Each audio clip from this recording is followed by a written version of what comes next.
Welcome to the Seven Figure Builder Show. My name is Julie Baranek, founder of Seven Figure Builder, where we help high achieving CEOs connect the dots in their business to scale to seven figures and beyond. And I'm here today with my friend Carla Titus. Hey, Carla. Hi, thanks for having me. Absolutely. I'm thrilled we're able to connect. This will be a lot of fun today. So, Yeah, I first, can't wait. It's going to be juicy. yes, for sure. So, first and foremost, where in the world are you? I'm located in Portland, Oregon, but I was originally born and raised in Peru. So Okay. I'm a Latina-owned business and women-owned business as well. Awesome. Awesome. That's amazing. How long have you been in Oregon? Almost 20 years. So I call it my second home because now we're pretty settled here. That's amazing. And for people that haven't had the pleasure to meet you yet, can you tell us just a little bit about what you do with your business? Yeah, so hi everyone, I'm Carla Titus. I'm the founder and CEO of Wealth and Worth Within. We're a fractional CFO firm that provides financial support, consulting, and advising services to business owners who are growing that need clarity in what they're doing. They need proactive planning going forward to really make sure they're meeting their goals, but that they're also taking into account what personally is driving them, why, what this business needs to do for them, why they got into business in the first place. And it wasn't to handle the money, I'll tell you that much. So they bring us on to support them along the journey, but also bring them perspective from an experienced leadership position in the company to drive the financial vision and also make it a reality and guide them along the way to overcome obstacles, issues, questions, and problems that are going to come up along the way, trying to make those numbers that we drafted out and those goals a reality. And, they tend to have a team. They're pretty well established, but they know that they're limited in their finance expertise and knowledge. They might have a bookkeeper and accountant supporting them already, and they need this complementary role of the CFO to really bring in and drive their business to that next level. Awesome. And just to get it out of the way, but a fractional CFO, can you just, people might be hung up on that term. Like, what actually is that? And I know you just talked a little bit about what you do, but like just to define that for them. Yeah, so as a lot of you know, in Fortune 500 companies, there is a CEO position, which would be, in your case, like you are the owner, so you might be the CEO of the business.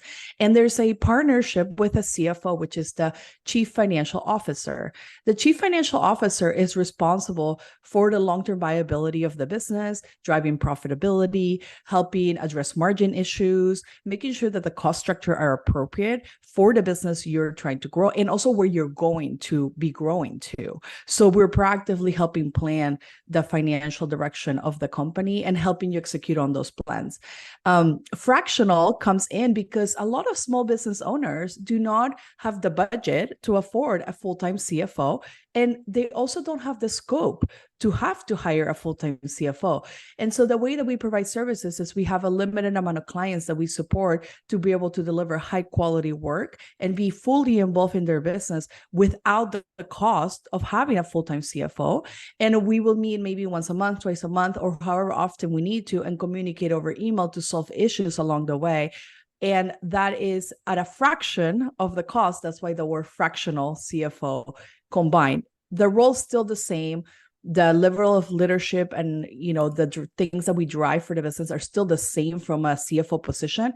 But again, we're making it accessible and also helping you maybe define some of the role and the needs that the company has at that stage of growth as you're going into the next level. Awesome. And what size businesses would you say you specialize in? I mean, at first glance, first hearing it, it may sound like you only help massive businesses, but this is really relevant for multiple sizes, right? Yes, that's correct, Julie. So we have managed billions of dollars in our corporate life before. So, if you take a few zeros, we're actually in the $1 to $10 million space. That is our bread and butter. That's who we help the most. And they tend to be women-owned or minority-owned businesses, but not exclusively. And then I think everyone can benefit from a CFO. It's just whether or not you can afford one, even at the fractional cost. And so we have ways that clients can engage with us, even at six figures, to do some project-based strategic direction setting that is a one-time fee without the ongoing cost of having your CFO on retainer, but it augments and allows you to tap into that experience and expertise early on to build the right foundation for your business as you grow to seven figures. And obviously, seven-figure businesses are complex in their finances, and they will need support more in the retainer side of things, where you are ongoing partnering with a CFO to address the issues and complexity that come with growing a business from $1 to $10 million. I love it. And how can you help me as an entrepreneur grow my business, bring in more revenue? Like, what does that look like? And I'm growing my team already. For example, say I have my accountant, my bookkeepers. How can you complement that and really help me, elevate to that next level? Yeah, that's a great question. And I think a lot of people are confused by, why would I need a CFO anyways? And so we answer this question very proactively with our prospecting clients, because it is true. They're like, I already have a team. Like, why do I need you? And the team that you have in place, the bookkeeping and accounting team, it's focusing on the present and the past. Your bookkeeper is categorizing transactions that have already happened in the past. They're reconciling the books and making sure the data is clean, so the foundation is solid in your business, so you know what has happened. And then your accountant is making sure that from a tax perspective, you're filing on time, that you're paying your taxes, that you're not getting behind on that. Maybe they handle payroll for you. Those are the type of roles that those two team members play. But when it comes to forward looking and proactive planning, the CFO role is really where you get that function from. And a lot of you maybe have gone about your business by intuition or gut, and you haven't really looked at the data, or maybe you have looked at the data, but you're not sure what to do with it. And that's when a CFO comes in to partner with you to not only explain you what's happening with your business, but also seek opportunities and assess risk and help you mitigate mistakes that you might make by making the wrong decisions, not understanding what's happening with your business from a data perspective, but also pairing with your gut instinct and saying, hey, Julie, that feeling you got about running out of cash maybe in the next couple of weeks, it's actually real and it's about to happen. So I'm glad you brought it up, and we're dealing with it and we're handling it to make sure that cash flow is healthy going forward. So what I find is business owners are really good at their business, right? They've been doing it for so long. We're just here to augment with additional data and then really proactively help drive, okay, Julie, you want to get to the next level. What does that mean? And what does it take? So we're not going to do marketing and sales for you, but we might say, hey, if you need to hire 14 members, what is the rate? What is the cost? When do you bring them on? And when can you afford to bring them on? And what do we do to prepare ahead of bringing on that team to support you, to ensure that you don't run out of cash after you bring those 14 members and you can't make payroll in 2 weeks? Right. So what I'm hearing is it's mostly vision and strategy focused to help, on the financial realm. So not just like in the moment, here are your books, but it's where do you want to be? What are we driving towards? And then what are the steps that we need to take to get there, right? For that financial strategy and to make sure you're as profitable as possible. Does that sound accurate?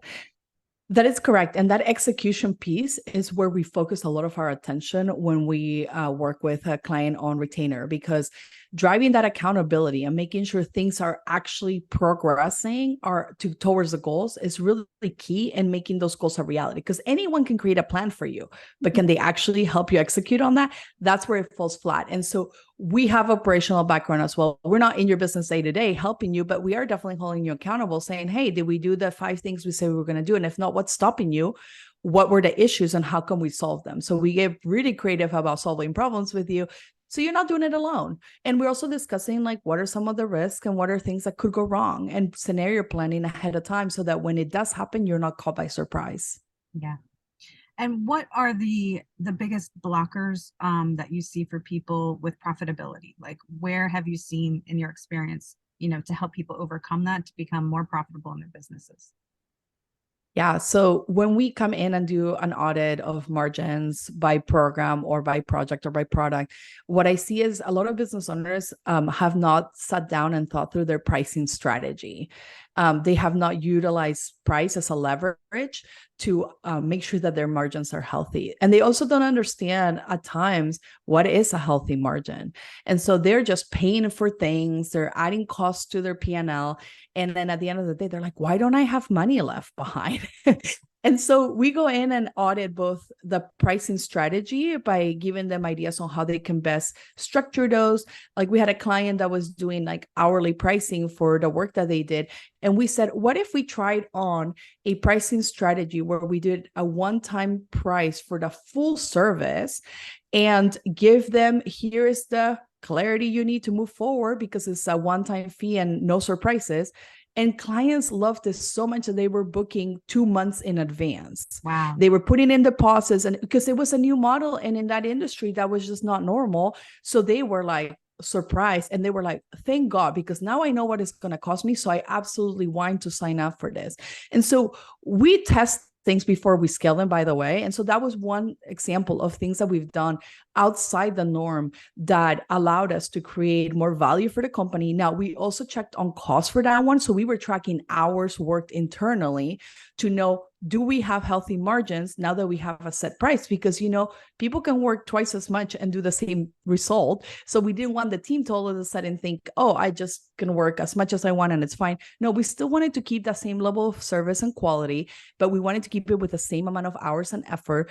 And we noticed that we had a really good, healthy margin coming out of that. And that mixed with their normal hourly billing margin now increase the overall margin, giving us more room in the P&L for profit.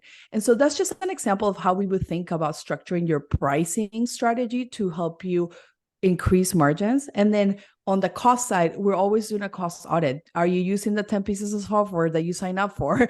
Are you, paying for extra tools that, past team members that have moved on maybe are still enrolling, and we can lower a tier because we don't need to have them anymore and have them have access. So we're looking at opportunities on where costs don't make sense and also where we can double down on costs. I know that a lot of people focus on cutting back. Sometimes it's about investing more. And that could be in marketing. It could be in a sales team. It could be on someone going out and getting you leads, or pitching yourself to be on podcasts to be able to share more of your knowledge. Those type of things could be an add-on, but that there's an end goal in mind where revenue needs to go up. And we pair that up with, here's the investment and here's the outcome we expect to have from that investment. I love that. Absolutely. And adding on to that, what are some tips that you would recommend for people to work smarter, not harder, with the cash that they have in the bank versus the expenses that they have versus the taxes that they're paying out every year? Like, do you have suggestions for that? Yeah, we like to automate and simplify everything we can. So where I can put a piece of software to do the work and not have to think about it over and over and over again, that's where I think people need to have that system in place. Obviously choose one that works for you and for your industry and what you're trying to accomplish. But I'm always searching for what automations can we add to the business to remove the thinking, because we are busy business owners. We do not need to be thinking about every single thing. And where I can also bring in a team member to handle that, one or two things off my plate and outsource out to someone, I will definitely do that. And then making sure that when you outsource, you're delegating the right things to the right people, making sure that you're holding them accountable. It's another piece to make sure you do get your time back. And then when you do get your time back, you're rerouting that to the right activities that are going to help your business move forward and grow. And making sure that you're just, keeping an eye on everything. And sometimes that's hard as a business owner because we're so in the weeds of the day-to-day. The taxes are due, the payroll needs to run, you got to pay that one bill, those 2-3 bills. And so if we can automate some of that, if we can delegate some of the tax questions or things to our accountants so they can proactively remind us that things are due, and that we have a system in place that says, okay, that tax payment is coming. We know it's on our to-do list and we will just take care of it. And it'll take us 5 minutes. Wherever we can streamline and add processes and systems to make it clear to us, to our team, to anyone that works with us, this needs to be accomplished at this point in time, then we don't have to think about it. And now we just created mental space and bandwidth for us to focus on that bigger picture I was talking about. Whereas, where's the business going? Who do we need in the bus, at this perfect seats to be able to get us there? And then how long before we get to that point? And what are some of the steps we need to take 1 through 10 that will help us grow to that next level that we're hoping to get to? It doesn't happen by accident, and it happens with intentionality. And that's why our financial plan is really going to help you get that clarity to drive with intentionality. Absolutely. And you're speaking my language. I love systems and processes and automation. It just makes life so much easier when you can make something repeatable over and over and over. And then it's one less thing on your plate that you don't have to think about. So absolutely. Yeah, and people think it's so painful. And honestly, the way that we've tackled it, at least internally, is every time we have to do a task, we just write it down. We have my assistant record the steps. I'm like, here's what we need to do. Here's what was missing from that one. And then we come and revisit the process every time we can and say, well, let's add another step to it. You don't have to get it perfect the first time. We just need to get like 50%, 80% of it out there. And then you can add to it additional steps as you realize, oops, that's missing. And I need to, I forgot step, 5 through 7. And you Right. incorporate that in, but at least you'll have a process to start with instead of nothing. Absolutely. And when you're working with an expert in the field, you can start with proven processes and not have to reinvent the wheel or reinvent the wheel every time of like, oh, what did I do, last quarter, right? Having to remember that process that you went through, just document it, and then you have it in front of you, and then you can keep going that much more efficiently, as you're going through that process. Yeah. And that is something we do for our clients, establish the right financial processes for their business, especially as they're growing. There's a bigger need to have some clarity on how do we handle the finances? What do we need to do? How do we collect on receivables? How often should we send emails to make sure we get paid? Are we invoicing on time? Are we paying people on time? Those are, financial processes that don't just come built in with your business when you open up. So you got to develop them. And if you don't know what the standard is or what you should be doing, you should consult with an expert to make sure you can, outline those and have the best practices and industry standards in place so that you're not trying to guess what it should be. Absolutely. And what would you tell people regarding paying themselves in their business to build personal wealth? Like what do you recommend for that? That is a huge aspect of what we do. The way I think about it, Julie, is if we left a good paying job, why would you do this if it wasn't better than your day job? Yeah. Just flat out, right? And I know there's a lot of people out there that maybe have lifestyle businesses or do it for different reasons. For me, is I gotta feed my family. I'm the breadwinner. I gotta put food on the table and pay the mortgage, right? So we're not gonna do this if it's not better than, because otherwise I had a cushy job that I could just do and get paid every 2 weeks and not have to worry about where money is gonna come from. I just did my job, showed up, it collected the paycheck, right? So it's no different in our businesses. Our business needs to create enough revenue to be able to support us and our team. And you are not the afterthought. You are not one day I will, when I get to X, I will, because guess what? That never happens. And so what I tell business owners is you got to start with a discipline and habit of paying yourself. I do not care what the amount is. We can start with as little as or as high as, and over time we'll grow with a business that amount. But if you don't prioritize yourself at the beginning, it's much harder later when I have 7-figure businesses calling me saying, I don't pay myself enough. What do I do? And we have to tackle that. And it's a much harder issue to address. It's not impossible, but it is harder because you've built a structure that supports everyone else. I have a video that I did that says, have you created a business where everyone else gets paid but you? And it's so real. It's so Yeah. often the case. And I think that business owners have been sold a lie, and that is one day you'll exit for millions of dollars, so don't worry about paying yourself. And that is not the reality for 97% of businesses in America. Probably even higher than that, right? We are creating long-term sustainable businesses that need to be able to support us and our family. And if we're not creating personal wealth by investing in cash flowing assets, buying real estate or buying other businesses, or paying ourselves more than we deserve sometimes because, it's got to be better than the job, Right. then why are we doing this? Because it's so hard and so much work. There's got to be something in it for you. Yeah, 1,000%. Absolutely. And so often, I mean, we're just natured to put ourselves last. And when you do that in your business, you lose. And then why are you spending all this time and effort in having your own business if you're not taking care of yourself, right? And business owners become resentful. They are like, why am I putting all this time and effort and Yeah. getting nothing in return for that? And the answer is, well, you didn't pay yourself, you didn't prioritize yourself. So no one else is coming to save you.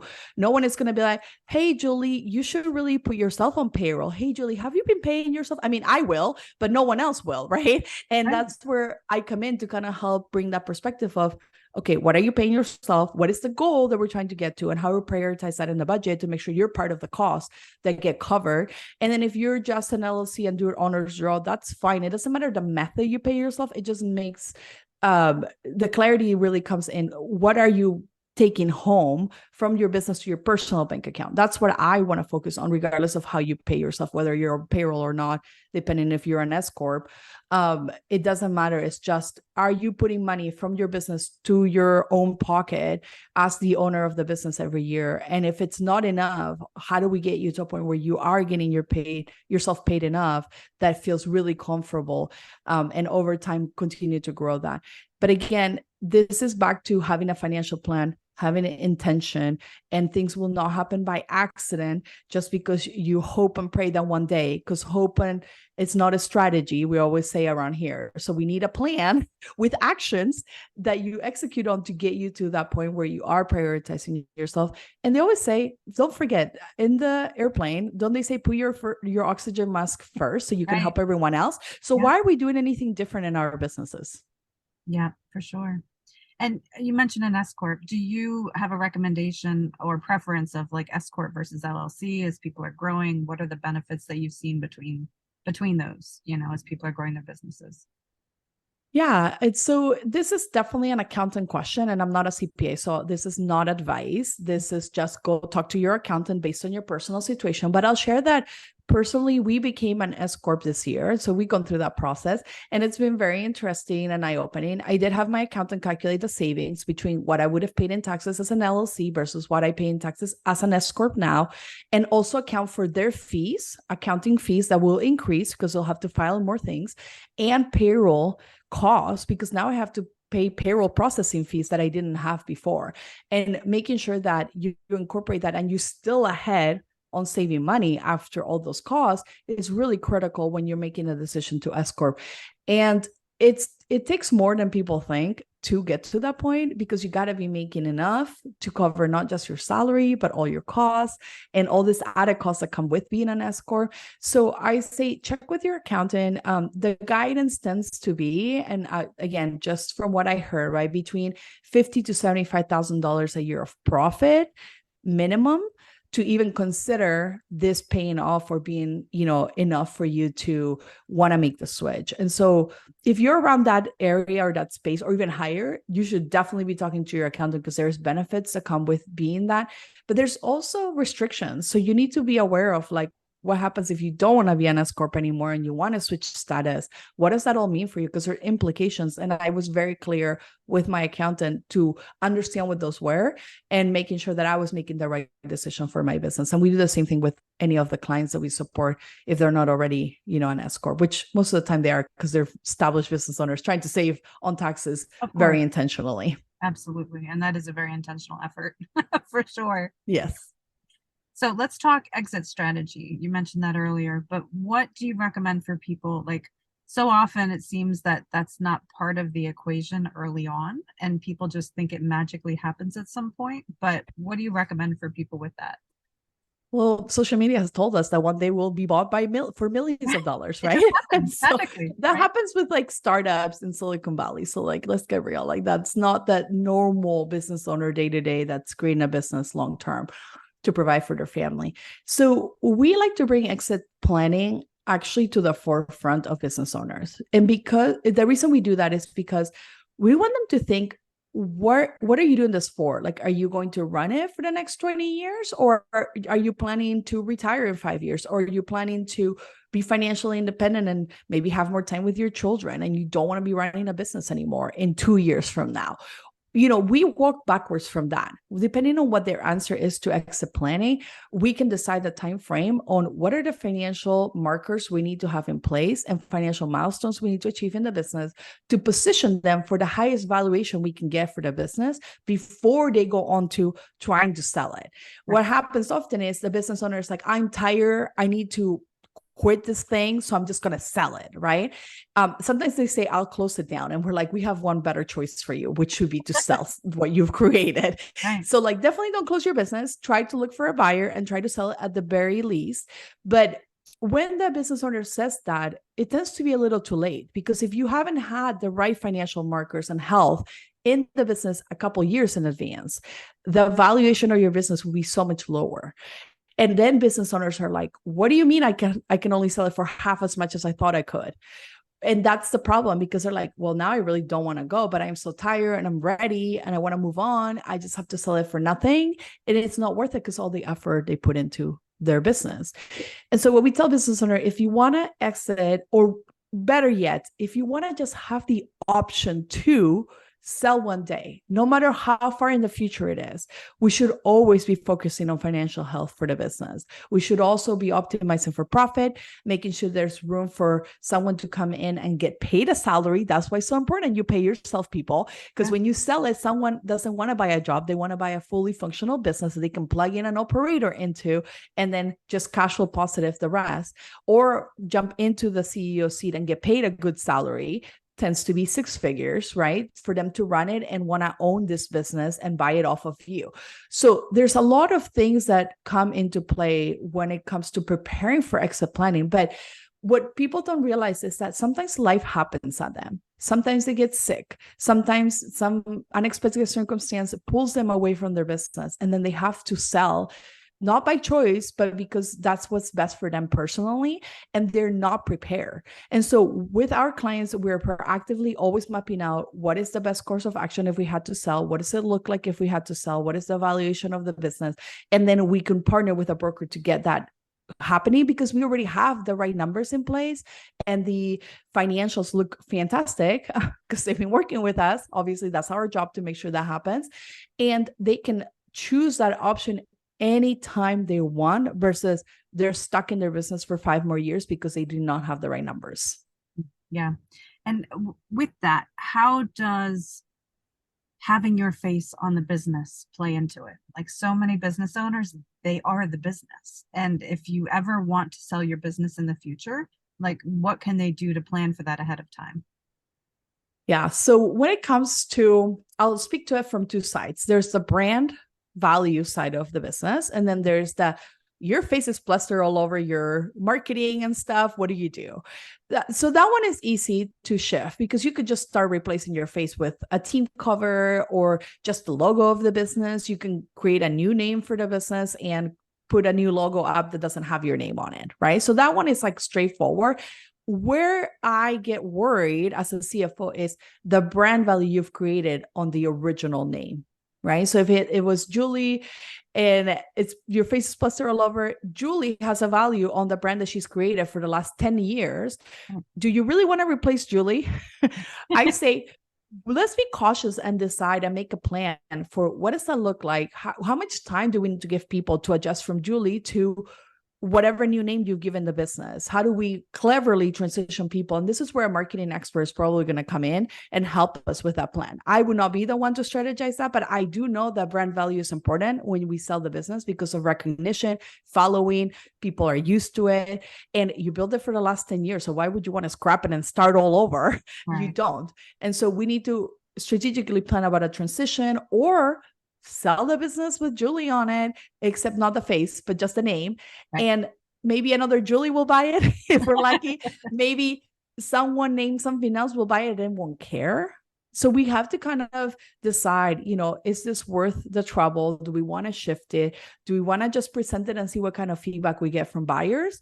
Some buyers might care more than others than you think. And you need to just be okay with either making a change or keeping it as is because of the brand value. And you got to sell that as part of the money you're going to collect from the sale of the business as well, because you have this brand that you've created and you probably don't want to get rid of it or scrap it. So not always is this the best choice to just change it all, but the more you can shift to, here's our team, here's our company name, that hopefully is not your name, but if it is, it's okay. Just, if you just started, maybe change it.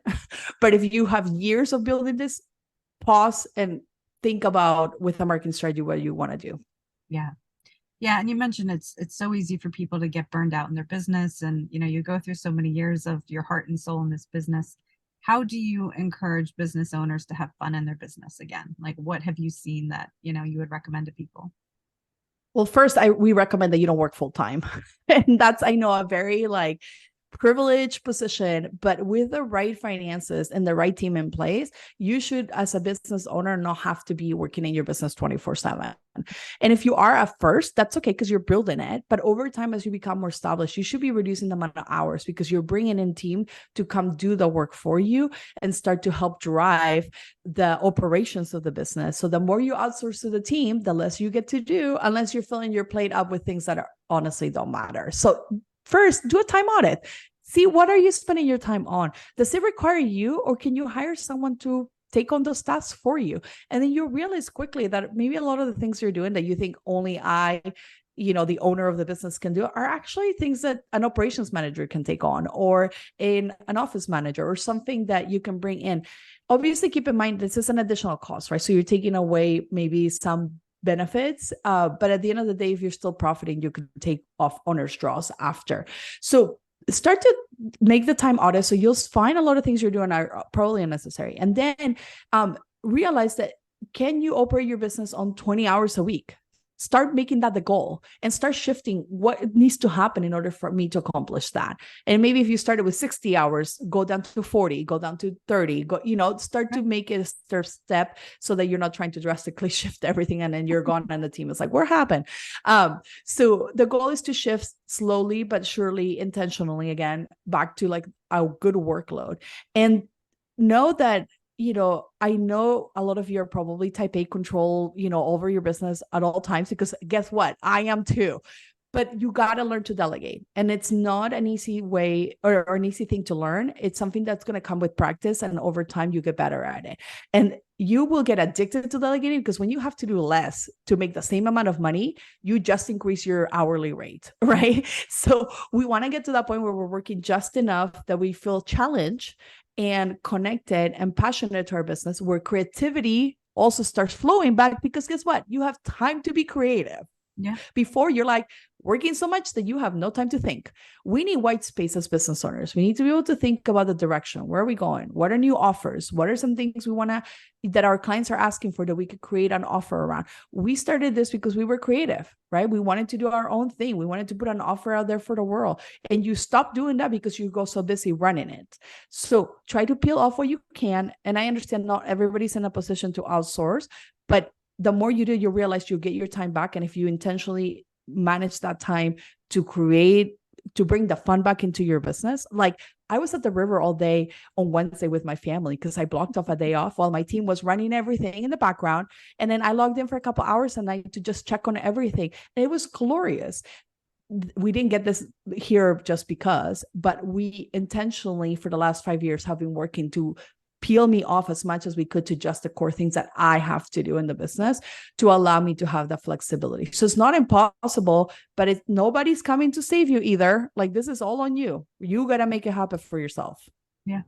Yeah. And I've always found in my career in corporate world and everything else I've done that a sign of a good leader is when your business can run without you, and that they're not like, critical to coming to you every single moment for every single decision because they're not empowered or trained or competent or whatever, right?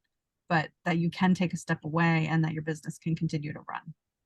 Yeah. And it's really hard to get away from the hustle culture, right? We talk a lot about this because we've been told that you have to work hard in order to make good money, that you had to show up and do 60 hours a week in corporate for you to make it, to stand out.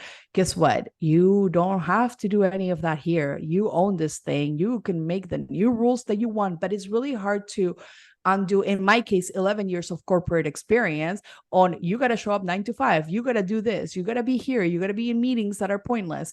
And peel that off and say, what doesn't work about that model for me and what does work well for me still from that model.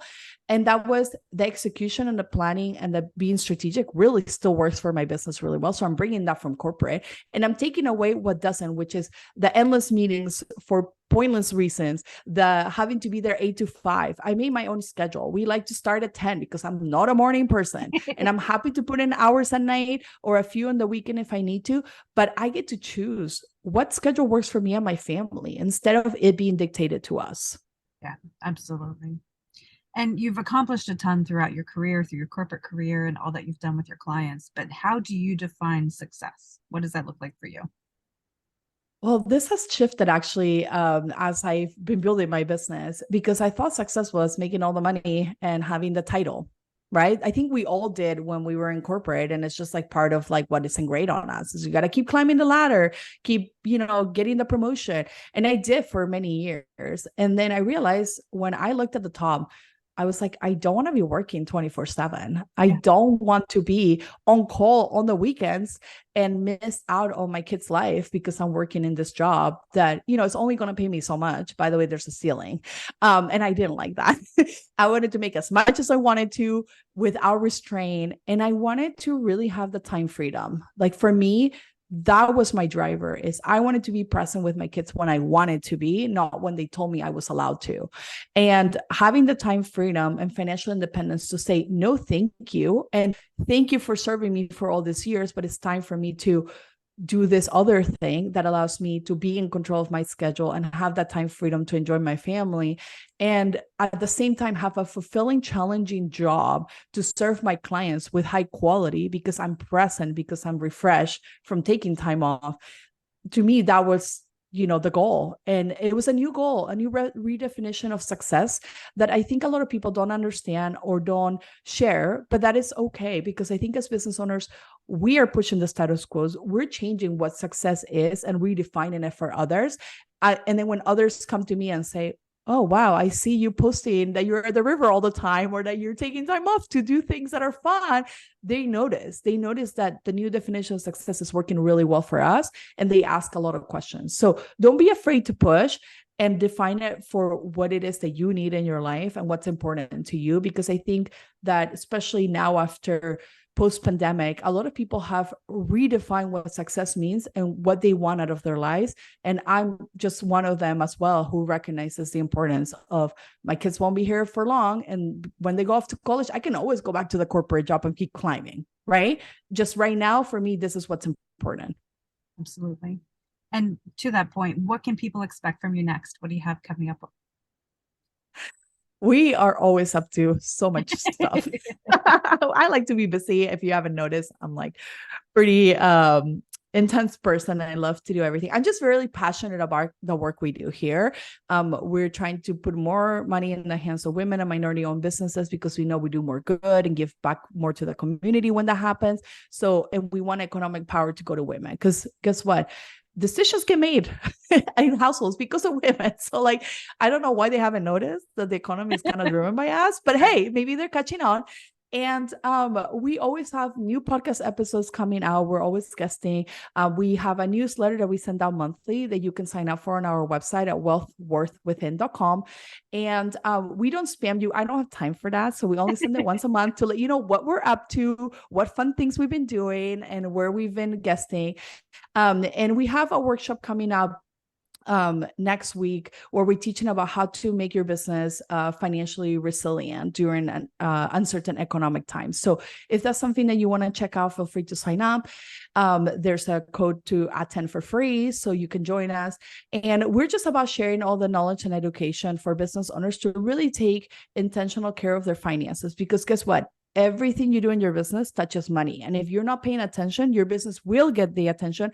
It'll just be during a crisis. And we don't want you there because then you're just in reaction instead of proactively addressing things that could have been prevented if you were paying attention. So make sure to follow us on social. We're at Wealth Worth Within everywhere. And we love to share all the knowledge so that you feel empowered to take control of your finances.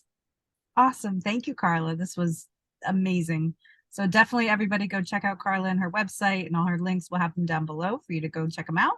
And yeah, this was a lot of fun. Thank you so much. Yeah, thanks for having me. This was great. Yeah, my pleasure. And if you found value in this episode, please do share it. That's how people find us. And you can find me at sevenfigurebuilder.com and redhotleadmachine.com. And I look forward to seeing you in the next episode.